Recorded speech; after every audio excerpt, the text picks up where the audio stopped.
여호와의 궤를 모셔왔습니다. 아멘. 이스라엘의 숙적 블레셋을 무찌른 다윗은 이제 본격적으로 왕의 업무를 하나씩 수행하기 시작을 합니다. 그가 왕이 되자마자 제일 먼저 한 일이 무엇인지 아십니까? 바로 잃어버렸던 언약궤를 찾는 것이었습니다. 언약궤는 하나님의 임재를 상징하는 것인데 그것이 지금 어디에 가 있는지 모른다는 것이 말이 안 되는 것이죠. 그래서 다윗은 그것을 수소문해서 찾게 되었습니다. 오늘 1절 말씀 보니까 이스라엘에서 뽑힌 3만 명이나 되는 사람들이 언약궤를 찾는데 동원되는 것을 보게 됩니다. 여러분, 언약궤는 어디에 있었습니까? 바로 기럇 여아림이라고 불리우는 곳에 아비나답이라는 사람의 집에 있었던 것입니다. 어째서 언약궤가 거기로 가게 되었는가? 좀 복잡한 사연이지만 제가 그래도 간략하게 좀 말씀을 드리면, 원래 언약궤는 어디에 있었냐면 실로라는 성읍에 회막이 쳐져 있었습니다. 그 회막에 모서져 있었는데 그 당시 대제사장 엘리의 아들 홈니와 비느하스가 블레셋과 전쟁을 할 때 승리하기 위해서 이 언약궤를 자기 마음대로 전쟁터로 가져갔다가 그만 블레셋에게 그 언약궤를 빼앗기고 말죠. 언약궤를 빼앗긴 이스라엘 백성들은 블레셋에게 완전한 패배를 당했고, 또 그것을 탈취한 블레셋은 승리의 고치가 되어서 그 언약궤를 자기들의 신전인 다곤 신당에 옮겨놓게 되었습니다. 하나님의 언약궤가 이방신 다곤의 신전에 있으니까 무슨 일이 벌어졌을까요? 그 다곤 신전에 있었던 모든 그 다곤 신상들이 목이 부러지고 다 부서지는, 떨어지는 그런 일들이 발생을 합니다. 이것을 본 블레셋 사람들은 크게 두려워해서 이 언약궤를 우리가 갖고 있어서 안 되겠다 해서 소 달구지에 실어서 이스라엘 쪽으로 보내게 됩니다. 하나님의 언약궤는 빼앗겼지만 스스로 다시 이스라엘로 돌아오게 되었습니다. 그런데 언약궤에 대해 무지했던 이스라엘 백성들이 언약궤가 저절로 들어오니까 도대체 이게 무슨 관이냐, 이 안에 뭐가 들어있느냐 해가지고 궁금해서 그것을 손으로 만지고 그 뚜껑을 열어보다가 수많은 사람들이 죽게 되죠. 그 두려움 때문에 그 언약궤는 다른 어느 곳에서도 움직이지 못하고 그 거기에 있었던 기브아 산지에 사는 아비나답이라는 사람의 집에 가게 된 겁니다. 왜 아비나답의 집에 가게 됐느냐? 아무도 그 언약궤를 처리할 수 없으니까 그 기브아 산지에 사는 레위인을 찾게 된 거죠. 거기에 살고 있던 아비나답의 그 큰 집에 임시로 보관되게 된 겁니다. 그러다가 아무도 언약궤를 찾는 사람이 없으니까 그곳에 묻혀버리게 되는 것이죠. 그러다가 그것이 다윗에 의해서 발견되게 된 것입니다. 자, 언약궤를 찾지 못해서 안타까워하는 그 다윗의 마음을 표현한 그런 말씀이 있습니다. 바로 시편 132편입니다. 한번 같이 읽어보도록 하겠습니다. 시작. 여호와여, 다윗을 위하여 그의 모든 겸손을 기억하소서. 그가 여호와께 맹세하며 야곱의 전능자에게 서원하기를 내가 내 장막집에 들어가지 아니하며 내 침상에 오르지 아니하고 내 눈으로 잠들게 하지 아니하며 내 눈꺼풀로 졸게 하지 아니하기를 여호와의 처소 곧 야곱의 전능자의 성막을 발견하기까지 하리라 하였나이다. 우리가 그것이 에브라다에 있다 함을 들었더니 나무밭에서 찾았도다. 우리가 그의 계신 곳으로 들어가서 그의 발등상 앞에서 엎드려 예배하리로다. 여호와여, 일어나사 주의 권능의 궤와 함께 평안한 곳으로 들어가소서. 주의 제사장들은 의를 옷 입고 주의 성도들은 즐거이 외칠지어다. 주의 종 다윗을 위하여 주의 기름 부음 받은 자의 얼굴을 외면하지 마옵소서. 아멘. 자, 다윗은 하나님의 그 언약궤를 찾기 전까지는 침상에 오르지도 아니하고 내 눈으로 잠들지도 않고 내 눈꺼풀이 내려가지 않게 하겠다고 말했습니다. 그러던 그가 마침내 에브라다 산지에 있는 나무밭이 뭐죠? 나무가 많이 있는 살림이죠. 살림. 그것을 기럇 여아림. 여러분, 기럇 여아림이라는 말의 뜻은 뭐냐면 숲의 도시라는 말입니다. 얼마나 그 지역이 나무가 빽빽히 있었으면 숲의 도시라고 말했을까요? 그 기럇 여아림이라는 도시에 사는 사람들이 사는 그 에브라다 산간지대, 다시 말해 기브아 산 속에 아비나답의 집에 있었다라는 것입니다. 왜 아비나답의 집이냐? 제가 아까 말씀드렸죠. 급하게 언약궤를 모실 곳을 찾다가 보니 거기에 큰 집이 하나 있었고 그 집주인이 바로 레위인이었다라는 것이죠. 그래서 아비나답이 그 언약궤를 모시게 되었고, 특별히 그의 아들 엘리야살이 구별되어서 이 언약궤를 모시게 된 것입니다. 그래서 언약궤는 사무엘 시대 20년, 그리고 사울 시대 40년, 그리고 다윗 왕이 된 후 10년, 도합 70년이 넘는 시간 동안 에브라다 산지 속에 잊혀진 존재로서 묻혀져 있었던 것입니다. 그러다가 다윗이 수소문을 해서 그것을 찾게 된 것입니다. 당장 사람들이 3만 명이나 되는 사람들이 급파가 되고 언약궤를 예루살렘으로 옮기기 위한 작전이 펼쳐지게 되는 것이죠. 아마 이것을 영화로 이렇게 보았으면은 다윗의 부하들이 민첩하게 아비나답의 집을 쫙 포위를 하고 언약궤를 이제 빼내기 위해서 작전을 폈을 것입니다. 문을 이제 두드리는 거죠.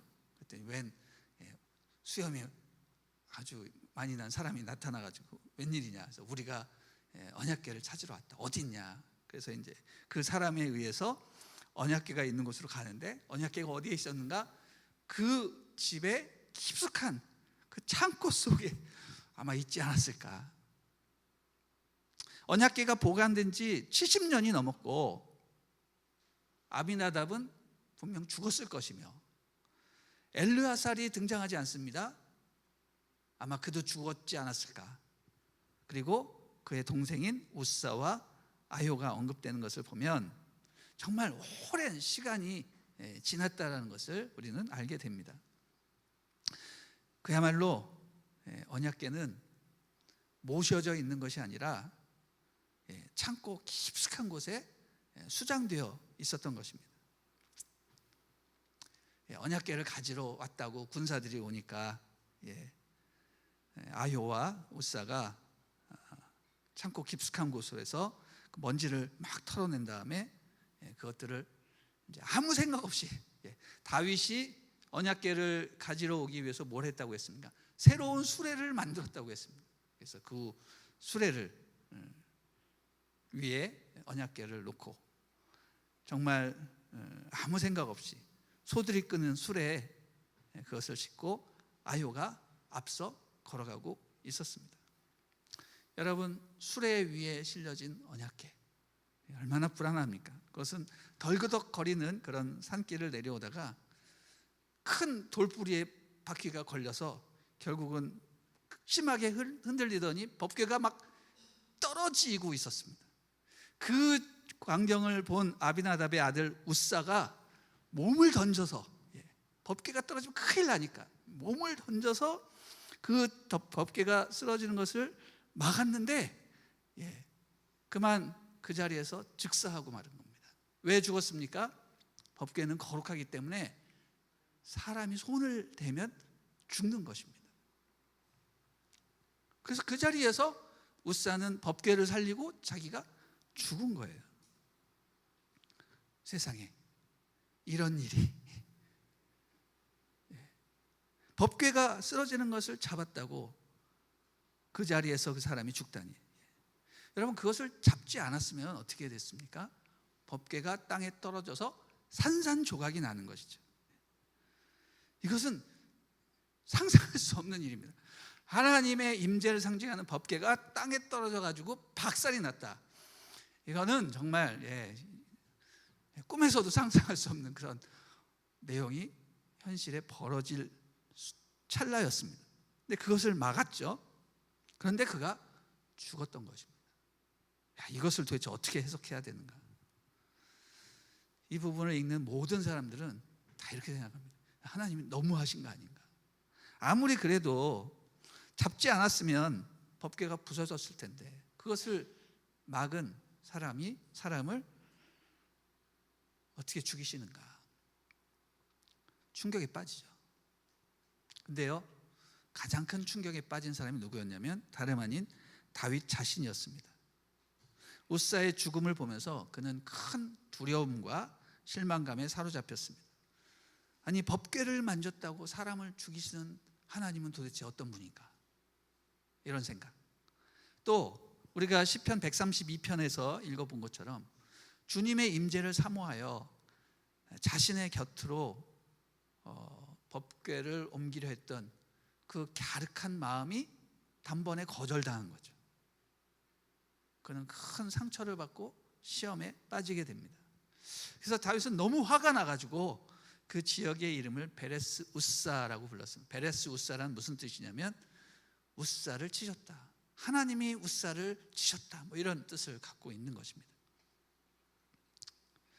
여러분, 이 사건은요, 우리가 정확하게 알고 있어야 됩니다.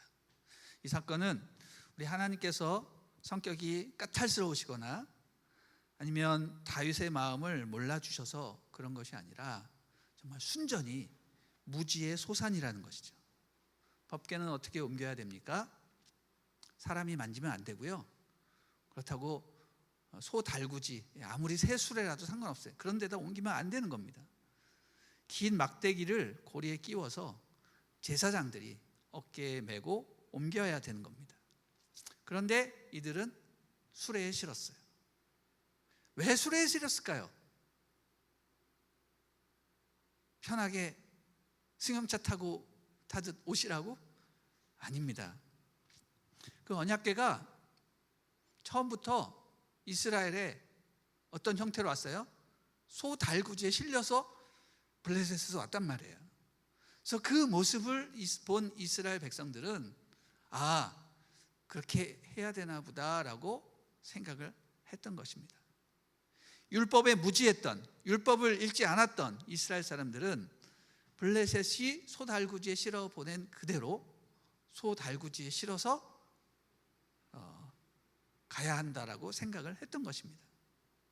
여러분, 하나님의 임재를 상징하는 언약궤가 거룩한 레위인들에 의해서 메어지고 있는 것이 아니라 소 달구지에 실리는, 어떻게 보면 참사를 당하신 거죠, 우리 하나님이. 그리고 무려 70년 동안이나 아비나답의 창고에서 무시를 당하셨던 하나님께서 어떻게 보면 이스라엘 백성들에게 대노하신 것이 아닌가, 이렇게 생각을 해도 결코 틀리지 않는 것입니다. 도대체 다윗 왕은 그렇다 치더라도 그 당시 대제사장들과 레위 사람들은 율법도 안 보고 뭐 했을까?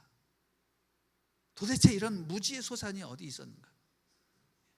그리고 70년 동안 왜 이스라엘 백성들은 하나님의 법궤가 어디에 있는지 아무 관심도 없었을까? 그만큼 하나님의 존재는 이스라엘 백성들에게 잊혀져 있었고 무시를 당하고 계셨던 것입니다. 그때 놀랍게도 정말 혜성같이 나타난 사람이 있었습니다. 그 사람이 누구냐면 오벳 에돔입니다. 그는 가드 사람이었습니다. 그리고 이름을 보면 에돔, 벳, 집, 에돔, 뭐 이런 거를 이렇게 보면 이 사람이 또 에돔의 혈통을 갖고 있지 않았나, 이런 생각을 합니다. 한마디로 말해서 이 사람은 이방인일 수 있는 것이죠. 이 사람이 언약궤를 어떻게 다루는지 알고 있었다라는 것이죠. 자, 자, 우리 오늘 말씀인데요, 개역 개정으로 한번 사무엘하 6장 9절부터 10절을 한번 보겠습니다. 시작.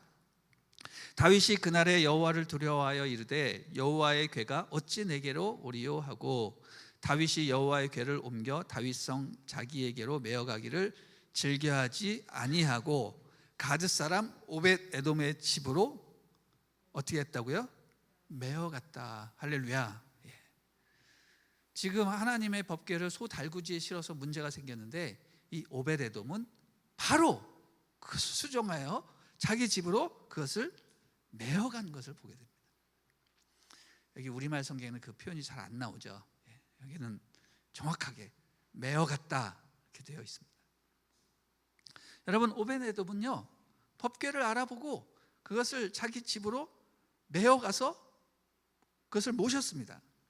그래서 오벳 에돔의 집의 법궤는 3개월간 머물러 있었는데 그동안 하나님께서 오벳 에돔의 집에 엄청난 복을 더하여 주셔서 자손들이 다 잘되고 재산이 늘어나고 다 성공하고 하는 그런 놀라운 축복을 받았습니다. 3개월 만에. 3개월 만에. 얼마나 큰 복을 주셨으면 이스라엘 땅에 소문이 나가지고 다윗의 귀에까지 들어왔겠습니까?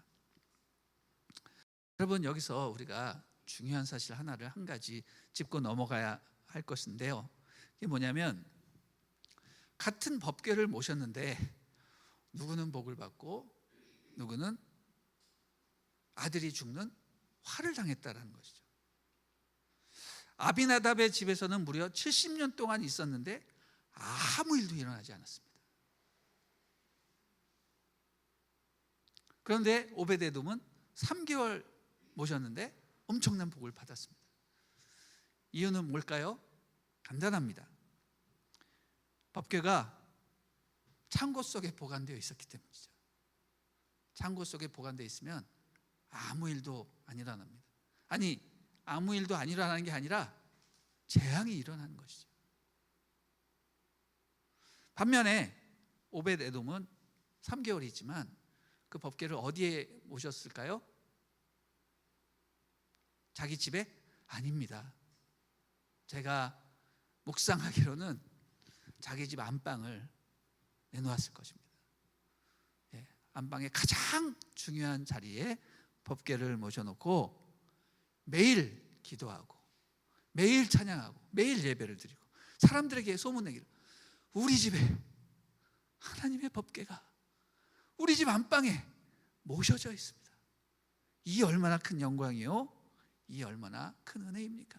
매일 예배를 드리고 했던 것이죠. 그렇게 되니까 3개월 만에 엄청난 축복을 받은 것입니다. 여러분, 우리가 여기서 깨닫는 것은 우리 안에 누가 계세요? 하나님이신 성령님께서 계십니다.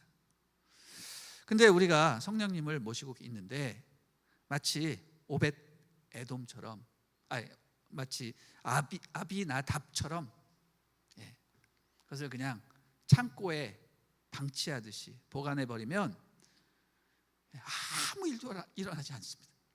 아니, 두려운 것은 우리 자식들이 화를 당할 수도 있을 수 있습니다. 예수를 믿지만 아무 일도 일어나지 않는 답보 상태의 삶, 이게 바로 아비나답의 삶이라는 것이죠. 답보 상태. 아주 심각합니다. 그러나 내 안에 계신 성령님을 마음의 중심에 모시고 그분을 향해서 날마다 기뻐하고 감사하고 예배하고 즐거워하는 그런 삶을 살면요, 3개월 만에 효과가 나타납니다. 3개월 만에. 이 얼마나 놀랍습니까? 내 안에 누구를 모시는가에 따라서, 그리고 그분을 어떻게 모시느냐에 따라서 우리의 운명이, 우리의 인생이 완전히 바뀌어버리는 겁니다. 할렐루야. 오벳 에돔이 언약궤를 잘 모시니까 복을 받았다는 그런 사실을 듣게 된 다윗은 엄청난 도전을 받습니다. 도대체 나는 뭐였나? 그렇게 사모하고 그렇게 모셔오려고 했는데 무지하게 소 달구지로 모시려고 했으니 얼마나 땅을 치고 한탄을 했겠습니까? 그 복이 나에게로 왔어야 되는데, 그런 생각을 했겠죠. 그래서 자기는 하나님의 법궤를 모셔오는 것이 그렇게 두렵고 무서웠는데 오벳 에돔의 집에 복을 내리시는 것을 보니까 그 마음이 풀리고 자기 행위를 돌아보게 되는 거죠. 그래서 무엇을 합니까? 12절부터 15절 읽어보도록 하겠습니다. 시작. 그때 다윗 왕은 여호와께서 하나님의 괴로 인해 오벳 에돔의 집안과 그가 가진 모든 것에 복을 주셨다 하는 말을 듣게 됐습니다. 그러자 다윗이 기뻐하면서 내려가 오벳 에돔의 집에서 하나님의 궤를 모셔다가 다윗 성에 두었습니다. 여호와의 궤를 사람들이 6걸음을 갔을 때 다윗은 소와 살진 양으로 제사를 드렸습니다. 다윗은 배에 에봇을 입고 여호와 앞에서 온 힘을 다해 춤을 추었습니다. 다윗과 이스라엘의 온 집들이 나팔을 불고 환호하며 여호와의 궤를 모셔왔습니다. 아멘. 자, 다윗의 태도가 완전히 바뀌는 것이죠.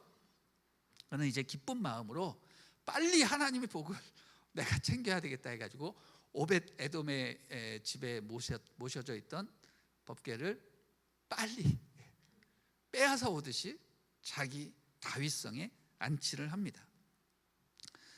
물론 옮겨올 때 레위인들이 총동원돼 가지고 구별되어서 6걸음을 뗄 때마다 한 번씩 소와 살진 양으로 제사를 드리고, 또 거기에 모든 성가대와 모든 이스라엘의 레위인들이 다 모여서 기쁨으로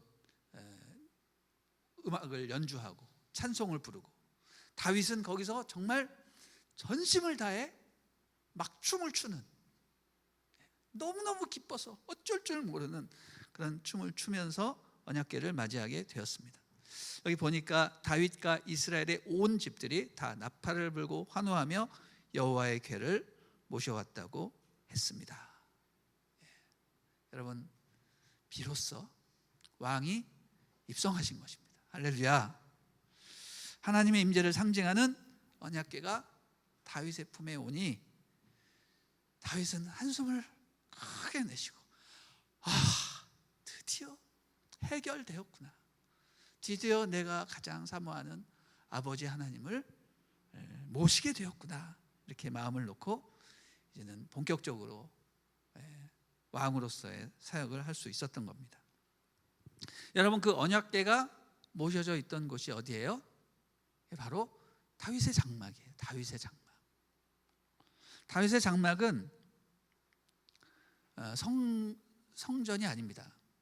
성소도 아닙니다. 하나님이 예비하신 성소 이런 거 아닙니다. 그냥 다윗이 임의로 하나님의 그 임재를 모셔두기 위해서 오벳 에돔의 안방과도 같은 것이 바로 다윗의 장막입니다.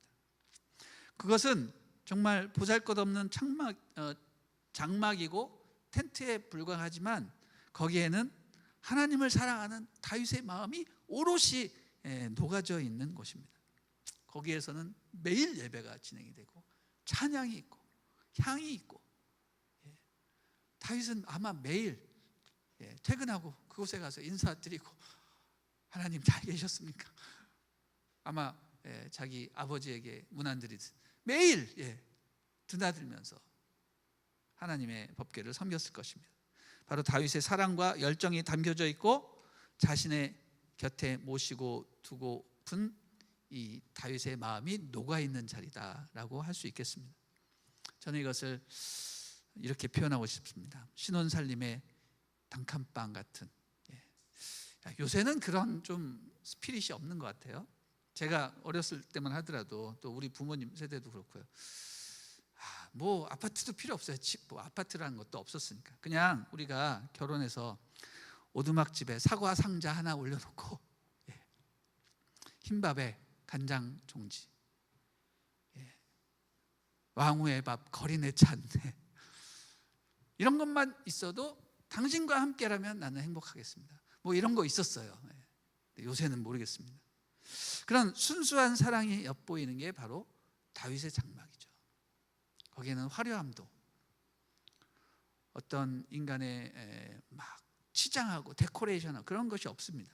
그냥 장막이 쳐져 있고 거기 가장 정중앙에 하나님의 법궤가 모셔져 있을 뿐입니다.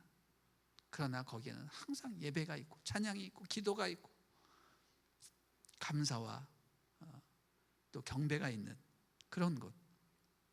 그래서 하나님은 나중에 내가 무너진 성전을 다시 일으켜 세우지 않고 없어진 회막을 찾지 아니하고 어떻게 한다고 하셨어요?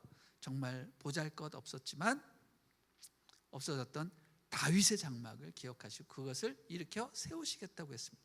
이게 바로 유명한 사도행전 15장 16절 말씀입니다. 우리 남양주 온누리교회가 새 예배당을 이전하면서 붙잡고 있는 비전의 말씀이기도 합니다. 우리 같이 한번 다시 읽어보도록 하겠습니다. 시작.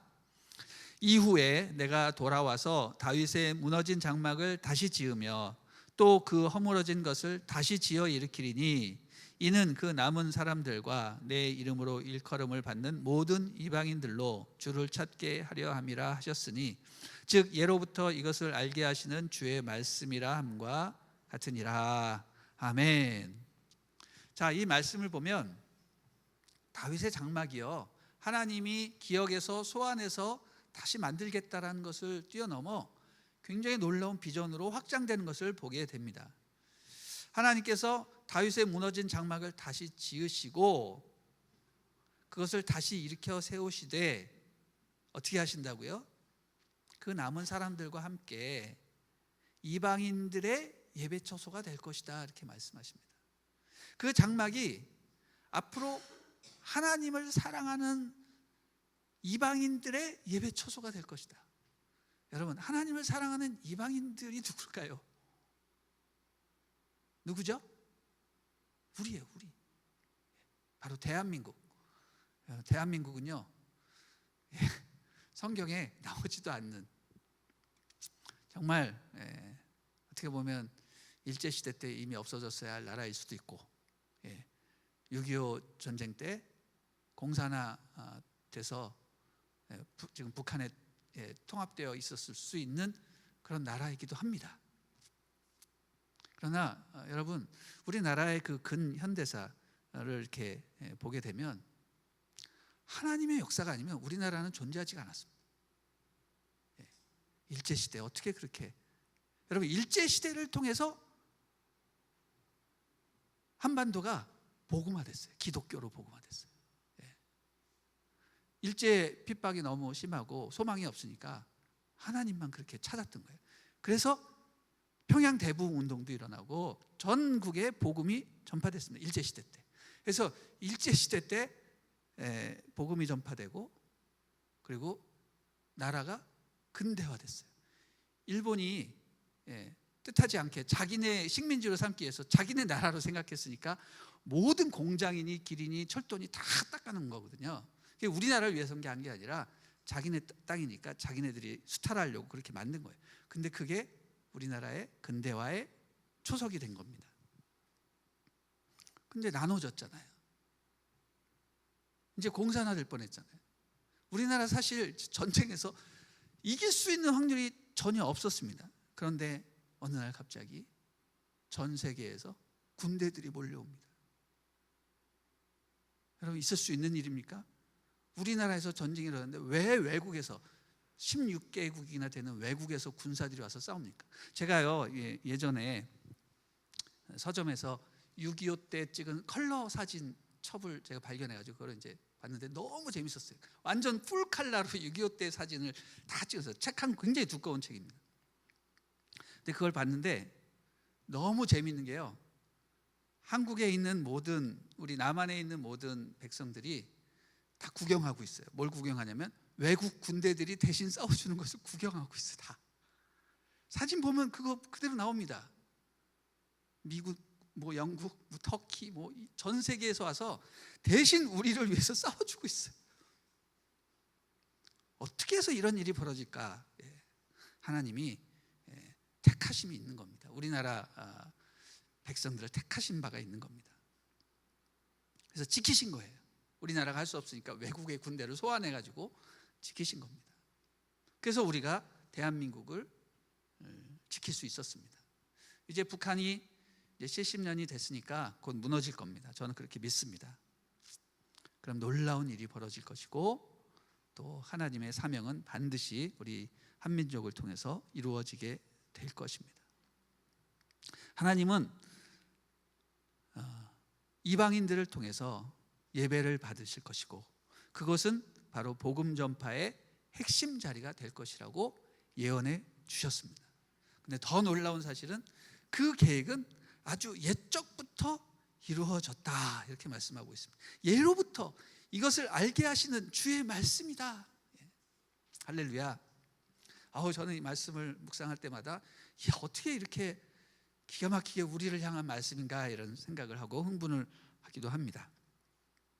여러분, 다윗의 장막은 다윗과 이스라엘 지파만 예배하는 곳이 아니라 혈통과 민족, 그리고 성전이나 거룩한 회막을 초월해서 예배 드리고자 하는 마음만 있으면 누구든지 전심으로 예배할 수 있는 그런 하나님의 영적 처소가 되는 것입니다.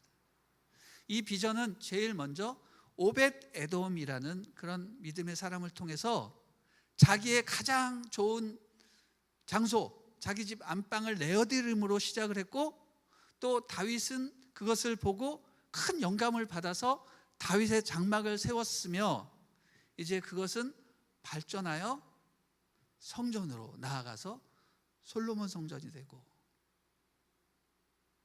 그것은 더 나아가 성전 대신 예수 그리스도가 되고, 그리고 이 땅에 오신 예수 그리스도가 하늘로 승천하시면서 성령이 오셔서 어디에 계세요? 우리 안에 계시잖아요. 여러분, 우리가 성전이 되는 정말 놀라운 그런 하나님의 비전이 이루어지는 것을 보게 됩니다. 우리 남양주 온누리교회 새 예배당이 저는 다윗의 장막이 되었으면 좋겠습니다. 그리고 그렇게 될 것입니다. 그 장소는 화려한 예배당만의 모습이 아니라 우리의 마음과 하나님의 마음이 항상 머물러 있는 곳, 그래서 영원토록 그 사랑이 불타오르는 장소, 하나님의 영광의 빛이 계속 빛나게 되는 그런 장소가 될 것입니다. 모든 이방인들이 모여 예배하고 복음 전파가 그곳으로부터 나오는 그런 놀라운 축복이 우리에게 넘치기를 기대하며 우리 계속해서 기도하고 간구했으면 좋겠습니다.